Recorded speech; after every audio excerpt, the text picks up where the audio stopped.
حضرت عبداللہ ابن عمر رضی اللہ تعالیٰ عنہ حضرت عمر کے صاحبزادے، مکہ مکرمہ میں ان کی قبر ہے۔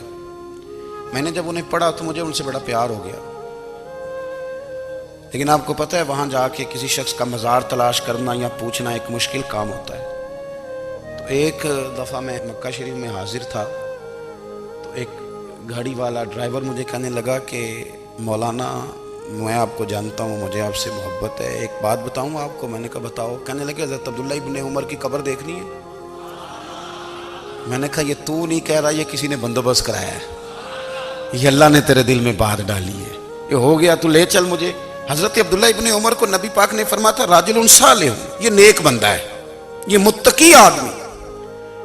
حضرت عبداللہ ابن عمر رضی اللہ تعالیٰ عنہ سیدنا فاروق اعظم رضی اللہ تعالیٰ عنہ کے صاحبزادے ہیں، اور ان کی ہمشیرہ سیدہ حفصہ رضی اللہ تعالیٰ عنہ حضور کی زوجہ محترمہ ہے۔ ایک دن اپنی ہمشیرہ سے کہنے لگے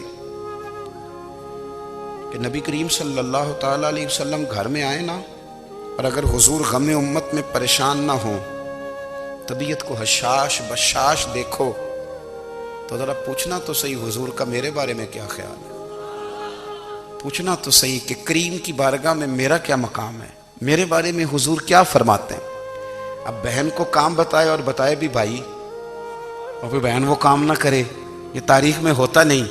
حضرت عمر فاروق رضی اللہ تعالیٰ عنہ کی صاحبزادی ام المومنین رضی اللہ تعالیٰ عنہ فرماتی ہیں کہ میں تو بس منتظر تھی۔ انہوں نے تو کہا تھا نا کہ اگر تم حشاش بشاش دیکھو تو بات کرنا، لیکن حضور تشریف لائے، میری باری تھی، میرے گھر تشریف لائے، کھانا پیش کیا تو فوراً میں نے عرض کی حضور ایک بات پوچھنی تھی۔ تو حضور نے فرمایا پوچھئے۔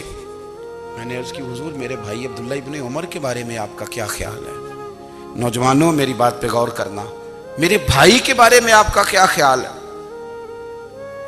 تو نبی کریم صلی اللہ تعالیٰ علیہ وآلہ وسلم نے میری طرف دیکھا، اور پھر حضور زیر لب تھوڑا مسکرائے، اور بریلی کے امام کہتے ہیں کہ حضور مسکرا دیتے تھے نا تو جو بڑا دکھی ہوتا تھا وہ بھی ہنس پڑتا تھا۔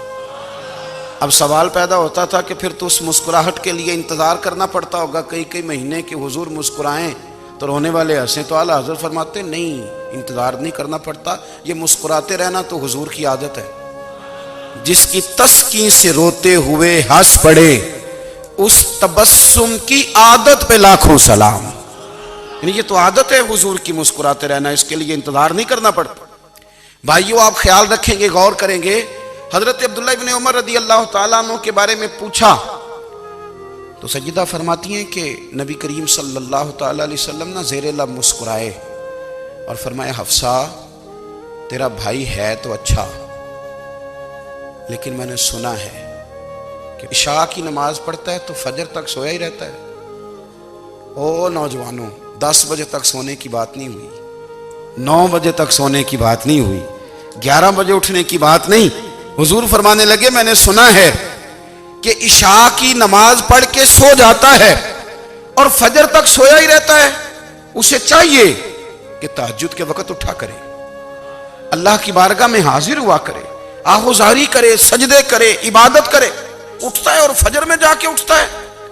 حضرت جناب حفصہ رضی اللہ تعالیٰ عنہ کہتی ہے میں نے جناب عبداللہ ابن عمر کو پیغام دیا اور میں نے کہا میرے جوان بھائی سن، نبی پاک نے فرمایا ہے تو اچھا پر تہجد میں نہیں اٹھتا، نفل نہیں پڑھتا۔